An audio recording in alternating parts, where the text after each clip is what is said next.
Okay, so this story is called Alexander and the Gordian Knot. And as you can see from the blurb here, the story has become proverbial for solving a difficulty by drastic means. And that's why in English we sometimes use the phrase cutting the Gordian knot, which also exists in Italian actually, tagliare il nodo gordiano, which refers to a drastic or dramatic solution to a difficult situation. And if you're interested, you can research more about that. But let's have a look at the story here. So it begins, Ho de Alexandros. So that just means Alexander.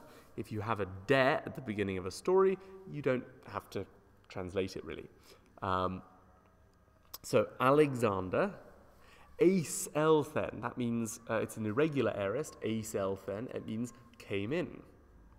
So Alexander came in to, so you can see the eis is repeated. This is something Greek often does. You have a prefix of a verb, which is then repeated as a separate preposition in the sentence. You don't need to repeat it in English. You don't need to say he came into in English. You can just say he came into.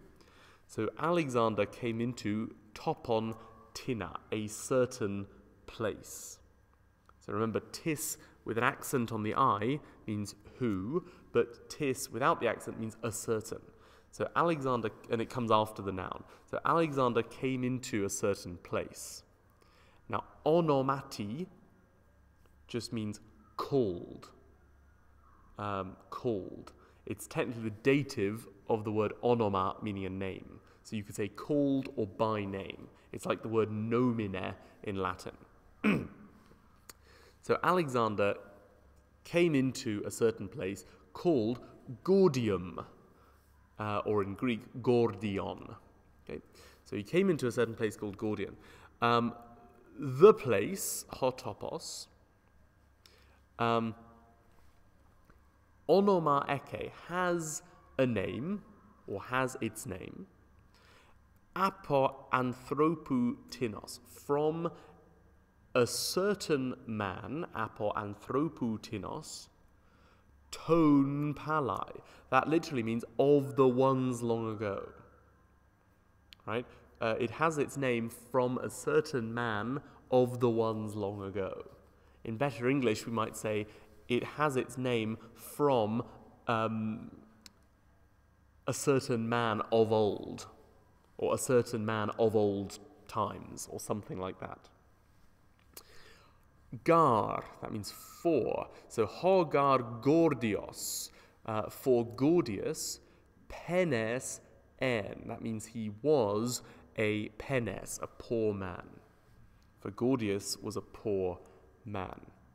Now oikian mikran is accusative, so it's the object. And we have to go to the verb aiken and assume that the subject is still Gordius. So he had an oikian mikran, a small house, en tois agrois, in the fields. Okay. Then you have en de auto, literally there was for him a son, huios. There was for him a son. So auto is the dative case, is in the dative case. There was for him a son. Or in better English, we might say he had a son. Midas onomati, called Midas. He had a son called Midas. Okay. And de polis tis engus en. A certain city was nearby. A certain city, tis polis, was en engus, nearby. Kai eke, and there, stasis megister, a very great revolution. And then we have to imagine the verb like there was or something. There was a very great revolution there. En tois politais, literally in the citizens. Although perhaps better English might be among the citizens. Okay. Mentoi comes second word of the sentence and means however. However, hoi politai, the citizens. Thaumasan, heirist from Thaumasdo, were amazed. Now, it could be they were amazed at a manteon, but in fact, we need to also include this participle. So they were amazed, having heard, that's a weak aorist participle from akuo, having heard an oracle, manteon, of the gods, genitive plural, ton theon. And then we go actually into direct speech here, so presumably this is the oracle. And the oracle says, Hamaxa axe humin sotera. Okay, so a hamaxa is a cart. So the oracle says a cart will lead, axe, that's the future from ago, axo, and this is the third person singular. A cart will lead, a sotera, that's the accusative object, a savior, to you. Humin is the dative plural of the word humes, which means you. So a cart will lead or bring a savior to you. And Kai, Basilius own, being a king, right? Own is the present participle from Amy, being a king, he will stop, pau se, future from pao, he will stop ta kaka, the bad things or the misfortunes. Right, this is the adjective kakos in the neuter plural, so we can translate it the bad things, en humin, among you. Right? And being a king, or you could say as your king, he will stop the evils or misfortunes among you. Okay, epe de, that means and when, or but when. The citizens, hoi politai. Elegon, this is the imperfect from lego. So, and when the citizens were speaking, peri tu manteu, peri plus genitive means about or concerning, and manteu is genitive. So, and when the citizens were speaking about the oracle, Midas, homidas, pheron carpon, carrying a harvest, or carrying some produce, in fact, he was carrying it en, that means in, plus dative, in, and then here we have a genitive absolute, in ter tu gordiu hamaxe, in the cart of Gordius. Okay. So I'll just go back over that again. So, and when the citizens were speaking about the oracle, Midas, carrying produce in Gordius's cart, he, this is Midas, he eselthen, he came into ten agoran, the marketplace. Okay. Hoi de politai, and the citizens said, apon, O xene, O stranger, O Basiliu, O king. This is the vocative of Basilius. You have come, Elthes. Okay, you came, or you have come. Ace Chiron. Okay, now ace Chiron is a phrase which means at just the right time. So, O stranger, O king, you have come at just the right time. Therefore, homidas, Midas, now being king, nun own Basilius, now being king, or you could say now that he was king, Having stopped, this is an aorist participle, pausas, weak aorist participle, having stopped, taton polytone kaka, that's a genitive sandwich, the misfortunes of the citizens, the kaka of the citizens. What did he do? He elipen, that's the strong aorist from lepo, he left ten hamaksan, his cart, in the temple, en to hiero, en plus dative, hos charisterion, as a thank offering. So hos means as. So he left the cart in the temple as a thank offering. Okay. Kai, meta. Okay, now meta plus accusative means after. So, and after, polas geneas, many generations. And after many generations, and then here we have another genitive sandwich, her to Gordiu hamaxa, the cart of Gordius, was still, en eti, was still in the temple, en to hiero, and it had, kai eiken, the subject is still the cart, and it had timen megisten, very great honor.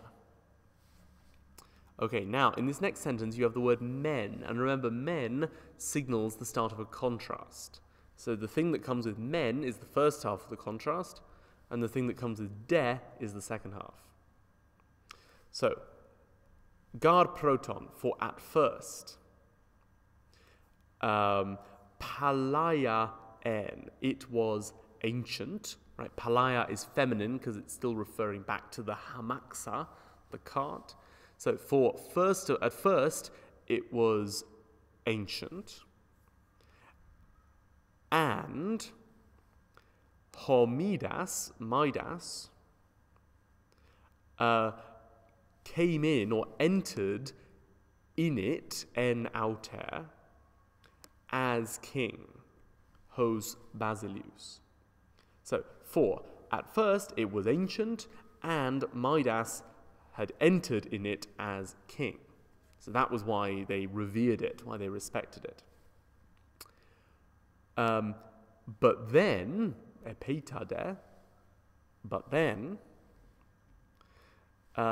now, ento zdugu desmo, this is genitive sandwich, or yes, zugu genitive is sandwiched in between to and desmo. It's not a full genitive sandwich because you don't have the second article. So ento desmo means in the fastening, and then zugu means of a yoke, or of the yoke. So in the fastening of the yoke, and in fact here probably what we can do is just add in, make it a full genitive sandwich, add in the two. So en to zugu desmo, in the fastening of the yoke. Okay, so this is the contrast, right? Before you had men. So at first, it was ancient and all that, but then, so this is the second half of the contrast. Now there's a problem, but then, in the fastening of the yoke, there was a hamma deinon, a terrible knot. A hamma is a knot. So there was a terrible knot. And in fact, you've got te kai here, which means both and. So it's a knot, both terrible and intricate, polyplokon. Okay, so there was a knot that was both terrible and intricate.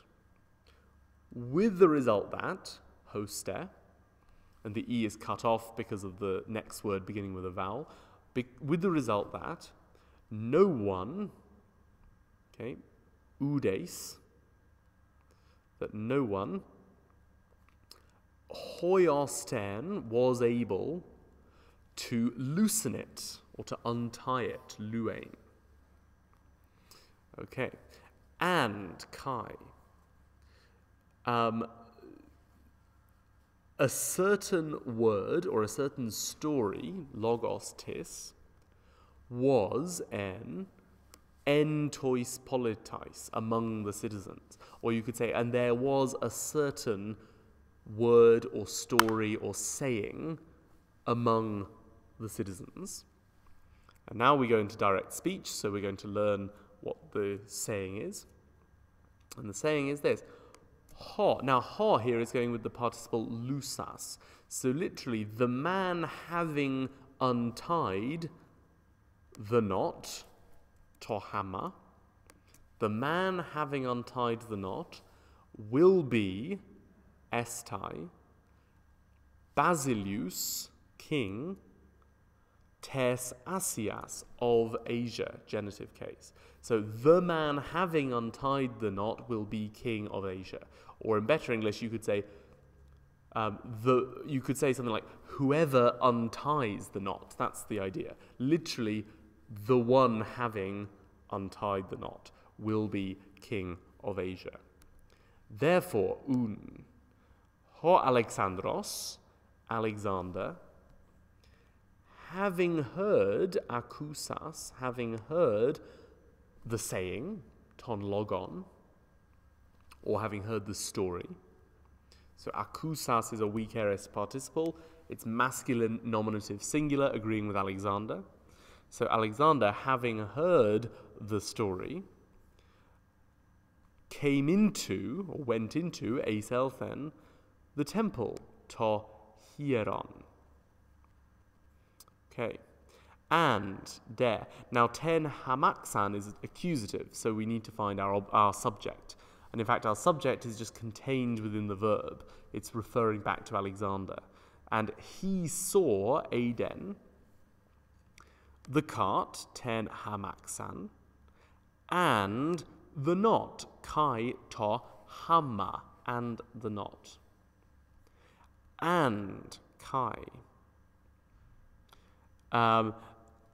Makairan labon. Now, labon is a strong aorist participle from lambano, right? So lambanon would be the present participle. Labon is the aorist participle.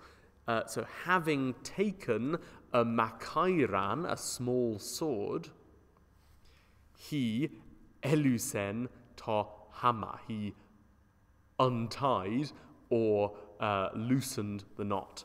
Of course, he didn't actually untie it. He untied it by cutting it. That's the point of the story.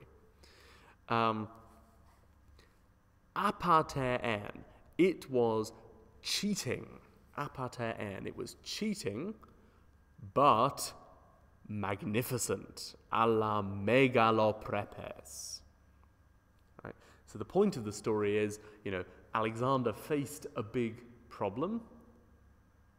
But to solve it, he didn't follow the rules. He just found his own quite drastic, radical, abrupt solution. And that's what the phrase cutting the Gordian knot means nowadays in English.